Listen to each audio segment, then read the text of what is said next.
O ano de 2014 está chegando ao fim e as eleições deste ano marcam o calendário eleitoral. Foi uma eleição bem acirrada aqui em Santa Catarina, uma eleição cheia de atritos no pleito nacional que elegeu Dilma Rousseff para um segundo mandato. Enfim, o ano acabando e nós vamos fazer uma análise do que foi o ano de 2014 na ótica da Justiça Eleitoral. E eu recebo hoje o diretor-geral do Tribunal Regional Eleitoral de Santa Catarina, Sérgio Manuel Martins.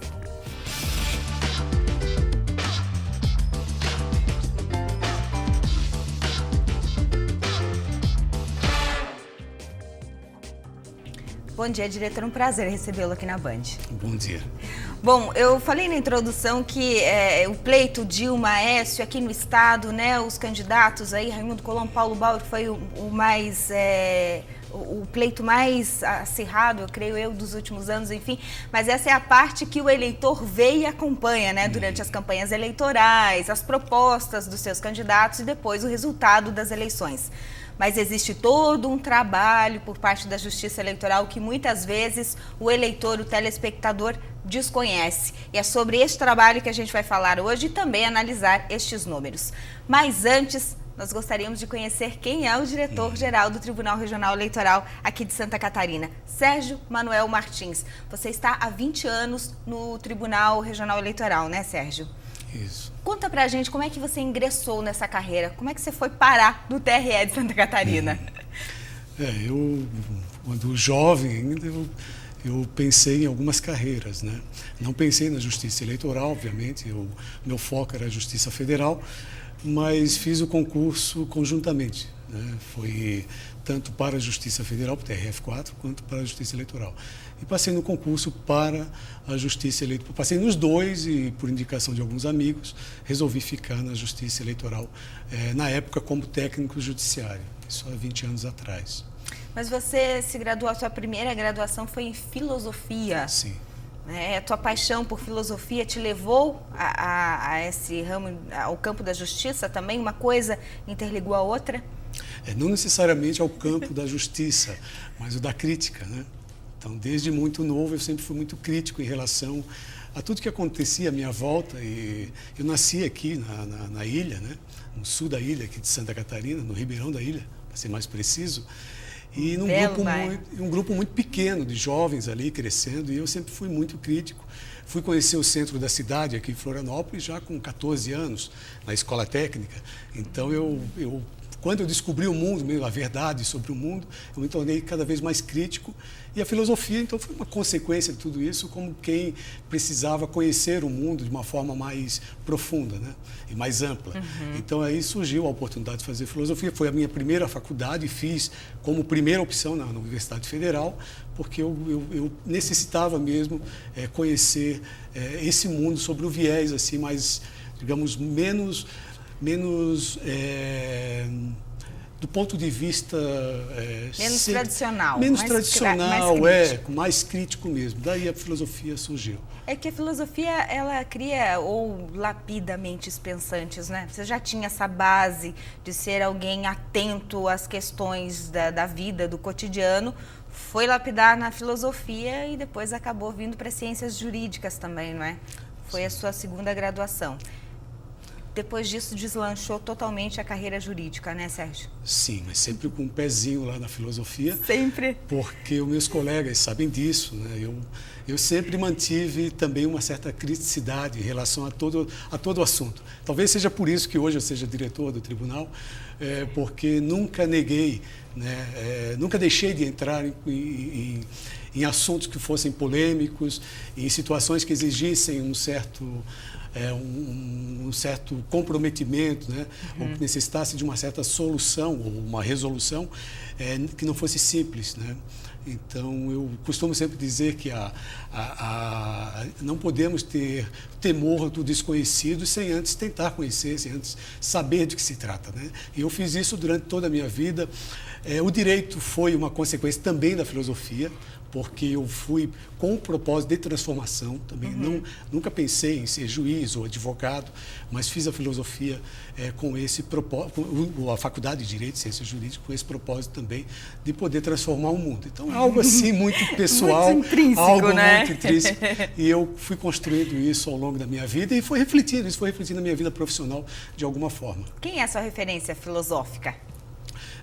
Eu sou aristotélico, né? Até hoje. Pai da eu filosofia tenho porque política. a Grécia, o mundo de hoje é grego. O mundo de hoje, se você ler Aristóteles, Platão, você ainda estará falando das mesmas coisas, né? Até mesmo se voltar um pouco no tempo, 500 anos antes de Cristo, estaremos falando de pré-socráticos, eles comentando, discutindo, estudando assuntos que hoje em dia ainda estão aí em pautas, sem, digamos, uma solução, né? Verdade. Eu li recentemente A Política, que é um clássico, não é, do Aristóteles, e justamente é interessante como a gente vê como é atual o que ele escreveu há muito tempo atrás, se aplica completamente hoje e é atual, né? Sim. E coisas que ele apontavam, problemas e soluções que ele apontavam na época dele, ainda são latentes, Sim. como você diz, nos dias atuais. Sim, inclusive com uma crítica à própria democracia. Exatamente. Né? Nós temos democracia hoje no Brasil, na tua opinião? Justamente em relação a esse ponto em que Aristóteles diz que a democracia, como ela é o poder, digamos, da maioria, né, a força da maioria, ela pode fazer com que que haja um problema muito sério na condução do país, né? Porque se essa maioria ela for dominada, se ela for conduzida a eleger, né, quem não tem a intenção de trabalhar pelo país, não tem intenção de fazer com que as coisas mudem para melhor, então aí se corre um risco muito sério dessa maioria, né, manter essas pessoas no poder, fazer com que esse país fique, né, dominado aí por uma maioria, por uma massa, né, que pode gerar problemas sem uma solução, sem uma perspectiva, né, futura de solução. Não estou fazendo referência ao Brasil, né, para deixar bem claro aqui, eu estou fazendo referência à crítica de Aristóteles da democracia. Agora, a democracia é a solução. A democracia é o que nos faz termos a liberdade, não só a liberdade de escolher as pessoas como se pensa em período eleitoral. Se imagina que numa eleição teremos a oportunidade de eleger candidatos, mas não é isso. Teremos a oportunidade de eleger as ideias, as propostas, aquilo que irá transformar a nossa vida, a vida, né, dos nossos familiares, a vida de todos que estão ali na nossa sociedade e pelo mundo afora, aí, né, em cada país. Então, o mais importante de uma eleição não é eleger candidatos, não é escolher candidatos, mas buscar aqueles ou aquelas propostas que podem transformar. Por isso que a gente fala que a gente vai à urna exercer a cidadania, que é justamente um pouco de tudo isso que você vem falando, né? Sim. Dessa trajetória de 20 anos no Tribunal Regional Eleitoral, um filósofo, uma mente pensante, um crítico, né? Como você, quais são os desafios que você aponta na carreira dentro de um tribunal como o TRE? Falando de tribunal, e não é só TRE, como qualquer outro órgão público, né? Existe uma reclamação geral, digamos assim, em relação ao crescimento na carreira. Isso é algo que nós temos muita dificuldade de administrar. Quando gerenciamos recursos humanos, pensamos muito em como viabilizar, como motivar, né, a participação desses servidores, de modo que eles pensem, que eles tenham perspectiva, que eles pensem no futuro e tenham uma perspectiva de crescimento. Então, mas como são as leis que definem, né, onde podemos chegar, cabe à administração aí estudar, né, de forma aprofundada, né, o que pode ser trazido para a administração, né, e colocado à disposição dos servidores como uma motivação, né. A justiça eleitoral, agora voltando à justiça eleitoral, eu creio que nós temos uma situação muito peculiar, que é muito importante, porque nós interferimos diretamente na consolidação da democracia.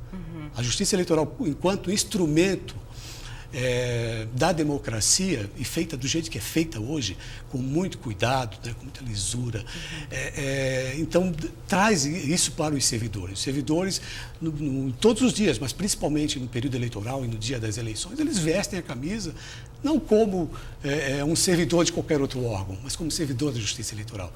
Então, existe uma motivação aí que não há em nenhum outro órgão específico que diga respeito a um movimento, né, de uma organização tão grande quanto é uma eleição, né, em todo o país. Fazendo parte, né, daquele momento. A gente vai para o intervalo comercial e ainda dentro deste pensamento do diretor-geral do Tribunal Regional Eleitoral, depois do intervalo nós vamos comentar um número bem interessante. O Sérgio está falando sobre servidores, né, que trabalham no dia a dia da Justiça Eleitoral. Mas você sabia, por exemplo, que numa eleição, na última eleição, vamos pegar o número do último pleito, cerca de 68 mil catarinenses estiveram envolvidos de alguma forma diretamente no pleito eleitoral? Interessante, não é? Depois do intervalo a gente comenta mais este número. Um instante só.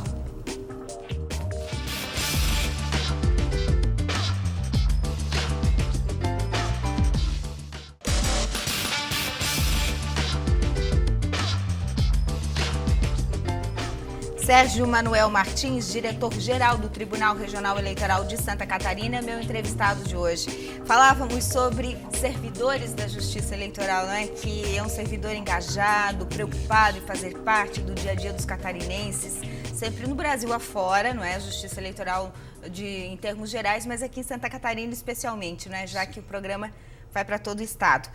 Sérgio, um pouco mais de 68 mil pessoas participaram do último pleito eleitoral. Dentro deste número, nós temos os servidores da Justiça Eleitoral e também os voluntários, não é? Que trabalham de uma forma ou de outra durante as eleições. É um número considerável. Eu tenho que te dizer que eu fiquei surpresa em saber que tanta gente assim contribui com uma eleição. Sim, é um número considerável, porque nós temos de servidores da Justiça Eleitoral em torno de 500 servidores efetivos. Em torno de 500 auxiliares que trabalham permanentemente lá com os servidores nas zonas eleitorais, né? E temos aí uns outros tantos, 67 mil, né, que são voluntários. Né? Voluntários, ou que foram aí, chamados, recrutados pela Justiça Eleitoral para participar no pleito. O curioso é que tem aumentado, a cada eleição aumenta muito o número de voluntários.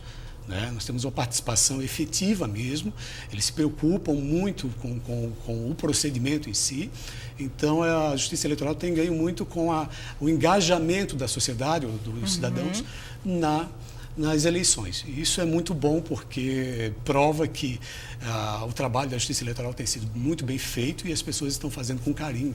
Estão tem fazendo credibilidade, né? Isso, estão fazendo, sabendo o que estão fazendo. Né? Fazendo um parênteses aqui, qualquer pessoa pode ser voluntária. Eu, por exemplo, eu tenho muita curiosidade. Gostaria muito, por exemplo, na próxima eleição, e estou falando isso de verdade, só não fui voluntária nessa eleição porque eu precisei trabalhar, não é? Jornalista geralmente está de plantão em dia de eleição.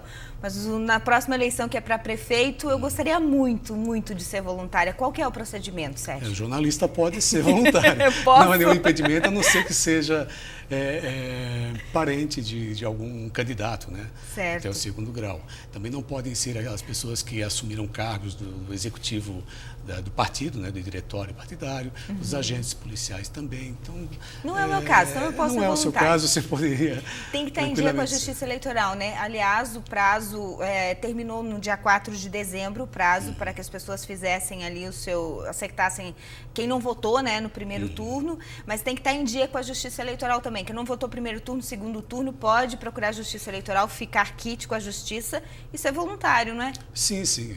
A Justiça Eleitoral foram várias inovações nessa eleição de 2014. Uma delas foi o Justifica Web. Esses eleitores que não puderam votar e que precisam justificar, eles podem fazer a justificativa por meio da internet. Essa foi uma novidade agora dessa eleição de 2014. Já que você puxou aí o lance das novidades, falando do trabalho da Justiça Eleitoral, queria trazer aqui algumas novidades, além dessa, né, da justificativa pela internet.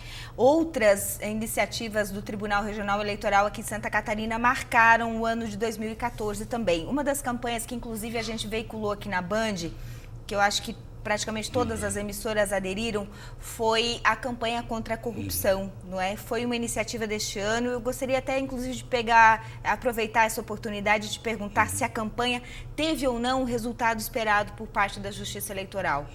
Está tendo resultados esperados, está ocorrendo permanente. Isso, porque estamos julgando, agora os juízes do tribunal estão julgando as prestações de contas, né? Tivemos aí foram duas ações, né?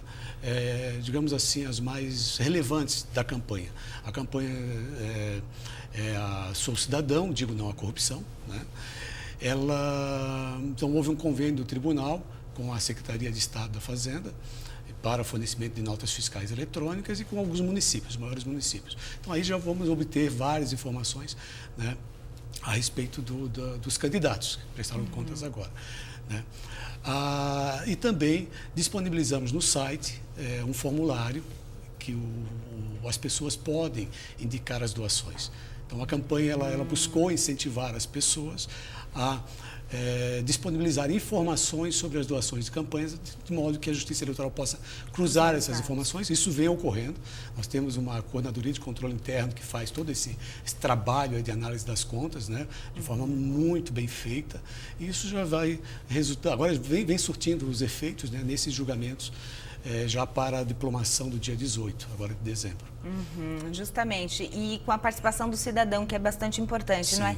Fala para mim, o cidadão que quer denunciar corrupção, aí já passou o pleito eleitoral, enfim, mas agora, no decorrer do mandato do político que ele elegeu, o cidadão ficou sabendo que, de repente, não foi o caso de eleição agora, mas o vereador, o prefeito do seu município está fazendo algum tipo de irregularidade, ou até mesmo, daí sim, na eleição, a última, um deputado estadual, um deputado federal, ou até mesmo alguma coisa do governo. Como é que se denuncia para a Justiça Eleitoral, Sérgio? O Ministério, fora do período eleitoral, o Ministério Público recebe todas as denúncias, né, e apura. Aí nós podemos ter a caracterização do abuso do poder econômico, né, de uma eleição, e o Ministério Público, então, vai ingressar aí com ação perante a Justiça Eleitoral. Então, sempre é tempo de denunciar, né? Se o eleitor souber de algo, o Ministério Público avalia, né, os requisitos legais ali, da possibilidade de ingressar com essa ação e toma as providências. Aliás, faz parte da cidadania, viu, gente? Não é só eleger um político no dia da eleição, não. O acompanhamento dos trabalhos e principalmente se esse político que você elegeu está cumprindo as promessas que ele fez durante a campanha eleitoral. Isso é muito importante, é fundamental. Depois do intervalo, a gente vai falar mais sobre essa participação do eleitor, inclusive de uma reforma política aí que possa trazer a efetividade, né, o cumprimento das promessas de campanha que nem sempre são cumpridas, né, gente? Mas aqui, para finalizar esse bloco ainda de algumas iniciativas da Justiça Eleitoral em 2014, a questão de internet, né, que foi muito importante, a justificativa pela web, a campanha Sou Cidadão, digo não à corrupção. Aí teve a campanha Quero Minha Cidade Limpa, que é essa questão de não jogar santinho nas ruas também. Aliás, é uma vergonha, né, Sérgio? Toda eleição acontece, né? E teve também o Tudo a Ver, que foi um projeto em parceria com a Associação dos Magistrados Catarinenses, que levou política às escolas. Sim. Você faz uma avaliação positiva de todas essas iniciativas, Sérgio? Sim. Houve a cada ano a Justiça Eleitoral, com o pioneirismo que é peculiar, ela vem em vários, você viu que vários leques, né? Em várias áreas aí, né? Nós tivemos também a votação híbrida.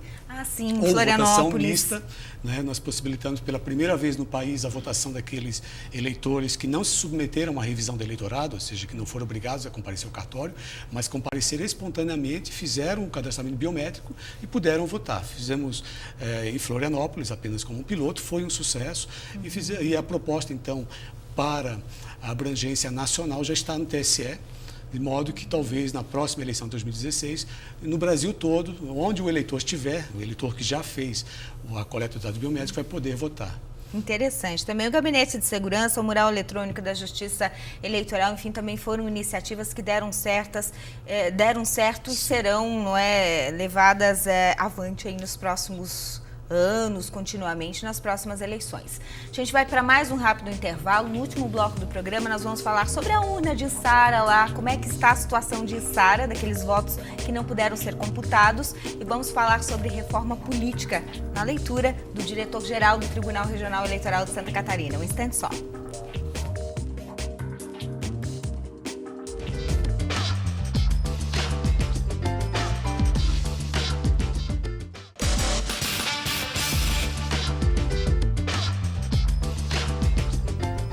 diretor-geral do Tribunal Regional Eleitoral de Santa Catarina, Sérgio Manuel Martins, é meu convidado de hoje, entrevistado aqui no Quem é Quem. Estamos falando da Justiça Eleitoral, não é? Justiça Eleitoral que merece aplausos pelos pleitos que vem realizando em Santa Catarina. O último pleito foi, em termos de números, razoável. O desembargador, presidente do Tribunal Regional Eleitoral, fez uma avaliação positiva do pleito em termos gerais, tanto de primeiro quanto de segundo turno. A única pendência ainda é aquela questão dos votos de uma sessão eleitoral de Sara. Não é, Sérgio? Como é que está essa situação? Houve uma audiência pública, se eu não me engano, recentemente? Houve um pedido, né, do interessado, um candidato a deputado. Ele solicitou que fossem refeitos os procedimentos, né, na urna eletrônica. Então, o procedimento que foi realizado, tanto na sessão eleitoral quanto pela junta, né, eleitoral, foram repetidos no tribunal e não houve êxito na obtenção dos votos da urna. Existe um processo em trâmite lá no tribunal e a relatora deve pautar esse processo talvez esse ano, certamente esse ano, e poderá haver recursos aí dos interessados. Desfecho lá em 2015, com certeza, desse assunto, porque daqui a pouco tem um recesso também de final de ano, não é? A gente pode ter desfecho ainda em 2015 se acontecer recurso. Sim, se houver recurso, né? Rapidamente sobre essa questão de urna eleitoral, esse caso de Sara levantou algumas questões aí pelo Estado, pelo Brasil afora, enfim, sobre a tecnologia da urna eleitoral, se ela é mesmo 100% segura. Diante desse fato, muito se falou. Sim. Qual é a opinião do operador de direito da Justiça Eleitoral? Eu vou... a visão interna, tá? De quem está dentro da Justiça Eleitoral, de quem recebeu. Eu recebi pessoalmente inúmeras publicações, né? Pessoas que disseram que não conseguiram votar, outras que material sumiu. Então, várias, digamos, até insinuações a respeito da segurança da urna. Eu posso falar com muita propriedade de que não existe nada disso, de que a urna eletrônica realmente é muito segura, de que no Brasil, né, ou melhor, no mundo, nós temos o melhor sistema de votação com a urna eletrônica. Isso tanto é verdade que não há como sequer comparar a situação atual com a urna de lona, ou com a urna, ou com a votação manual, né? Então, é um equipamento que pode gerar um problema técnico, um problema de funcionamento, como qualquer equipamento. Qualquer né? computador Novo, pode dar até problema. mesmo. Se compra um carro novo, às vezes dá problema. Então, isso pode acontecer. Agora, no universo, como no Estado, 18 mil urnas, uma urna apresentar um problema desses, então é algo assim que fugiu completamente. Aceitável. Exatamente. Ele a urna eletrônica é segura, nós temos várias formas de controlar. É realizada uma auditoria à véspera da eleição e no dia da eleição, com a votação paralela, as urnas ficam, né, em funcionamento. Urnas que foram configuradas para funcionar no dia da eleição, são sorteadas e são levadas até o tribunal e a gente faz uma auditoria. O TSE também tem todo uma sistemática de controle também, de auditoria dessas urnas. Então, realmente é um sucesso, né? Eu sinto, às vezes, pelo fato das pessoas não reconhecerem, e no Brasil isso é comum, né? Não se reconhecer o que é bom aqui no Brasil e se reconhece apenas o que é importado, né? As soluções importadas, as soluções do exterior é que acabam levando, digamos assim, mais crédito. Né? Mas eu posso falar de cadeira, como diretor-geral do TRE, de que nós temos o melhor sistema eleitoral e seguro, né? Do mundo, porque eu já conheci, né, outros. E confiável, isso tem que ser dito. Mudando de assunto, aqui para a gente já se encaminhar para o final do programa, o índice de abstenção nessa eleição de 2014 em Santa Catarina ultrapassou 16%, foi exatamente 16,41%. O TRE se manifestou dizendo que foi o maior índice de abstenção da história das eleições. E aí muito se foi falado sobre o desinteresse do eleitor em ir às urnas. E aí a gente pode enumerar aí os possíveis motivos que levam o eleitor a ficar desinteressado pela política. A corrupção, os escândalos de corrupção, eu acho que está no topo da lista. Sim. E muito se fala em reforma política, para tentar peneirar, para acabar a corrupção, para fazer com que o próprio eleitor tenha também mais participação, mais consciência, né, gente? E participe mais, cobrando mais dos políticos. Gostaria da sua opinião, enquanto diretor-geral do TRE, sobre a reforma política. Na visão do técnico, no dia a dia da justiça eleitoral, a reforma política, ela realmente muda o quadro da política brasileira? Depende de que reforma estamos falando, né? De que mudanças que virão, que serão, né, implementadas. Mas eu gostaria de fazer um registro que foi a primeira eleição que tivemos a aplicação da lei da ficha limpa, né, no país, numa eleição geral. Apenas em 2012 havia sido aplicado. Então tivemos um efeito interessante, porque foi uma eleição mais tranquila por conta do cuidado que os candidatos tiveram, né? Baixamos aí a litigiosidade em razão, consequência disso, aí, dessa aplicação de uma norma, né, assim, que traz um pouco mais de equilíbrio na disputa, né? Certo. E os candidatos acabam assumindo a posição mesmo de pessoas que querem fazer a diferença, pessoas que não têm nada a esconder. Agora, em relação à reforma política, não obstante a lei da ficha limpa, temos esse outro lado aí, que é, como você falou, o problema da corrupção, que teve um impacto grande, certamente, na abstenção, foi 16% no primeiro turno, 17% no segundo, né? Mas ela deve vir para o bem, eu imagino, acredito, né? A minha crença é que eu torço para isso, e que o país tenha, sim, uma reforma política que faça com que a representatividade se torne efetiva, esse é o principal, né? Então, ela segue nesse caminho, só que nós temos muitas propostas, se discute muito sobre como será essa reforma política. Temos uma mudança do sistema eleitoral, né, que tenta transformar de forma regional, passar a eleição para as regiões, nos estados, né? Temos um impedimento à reeleição, que está na proposta originária também. Financiamento público de campanha. Financiamento público. A proposta originária, ela não defende, a proposta não é apenas em relação ao financiamento público de campanha, ele pode ser misto como privado, então ali não se fecha. Então, se discute muito ainda, né? O término do voto obrigatório, né? A unificação das eleições. Então, tem muitas questões importantes aí que vão ser discutidas, mas o principal é que estamos discutindo, né? E que podemos chegar a um bom termo. Isso é o que certamente a população brasileira espera. É verdade. Infelizmente, o nosso tempo acabou, mas em 2015 eu gostaria de ouvi-lo mais vezes aqui no Quem é Quem. Em 2015, o topo da pauta vai ser a reforma política. A gente pode fazer em uma série de programas, não é? Esmiuçando cada tema da reforma política para a gente entender melhor, né? A gente tem que entender, tem que estudar, tem que aprofundar, para o brasileiro também apoiar essa reforma política, porque ela é necessária mais do que nunca, não é, Sérgio? Obrigada pela sua participação aqui no Quem é Quem. Prazer recebê-lo. Eu que agradeço. Muito obrigado. Obrigada para você que curtiu o programa em todo o estado de Santa Catarina. Nós voltamos no domingo que vem com mais um programa para você. Bom final de semana e até lá.